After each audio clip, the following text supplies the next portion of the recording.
కష్టంతో ఉన్న రైతునం.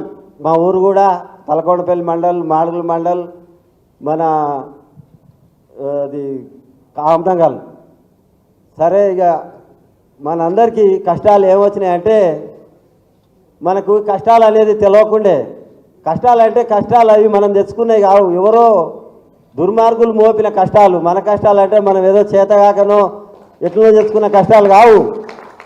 మనకు స్వతంత్రం వచ్చినప్పుడు నేను పుట్టినో పుట్టలేదా కానీ మా నాయన గారికి నేను చెప్తుంటే విన్నా, స్వతంత్రం వచ్చిందంటే స్వతంత్రం ఎట్లుంటుంది, ఊరికే జోలు చెప్తుంది. స్వతంత్రం ఏది తినడం, చిలకలకోకడం, మన చిలక దుడుకునుకోవే స్వతంత్రం అంటే గిట్లనే అని అనుకున్నాం.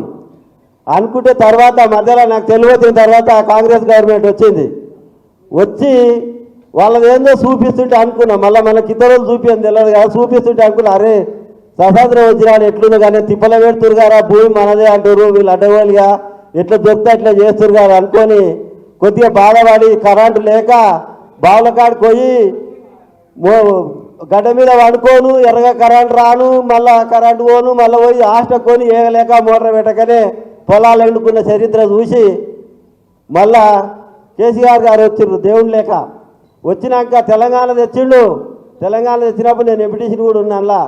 తెలంగాణ తెచ్చినాక మన రైతాంగానికి ఎట్లా అయిందంటే, ఆ భారతదేశంలో స్వతంత్రం వచ్చినారు చూడనోళ్ళు కూడా కేసీఆర్ వచ్చినాక స్వతంత్రం వచ్చిన దానికంటే సంతోషంగా ఒక లీడర్ దానికి పోయేది లేదు.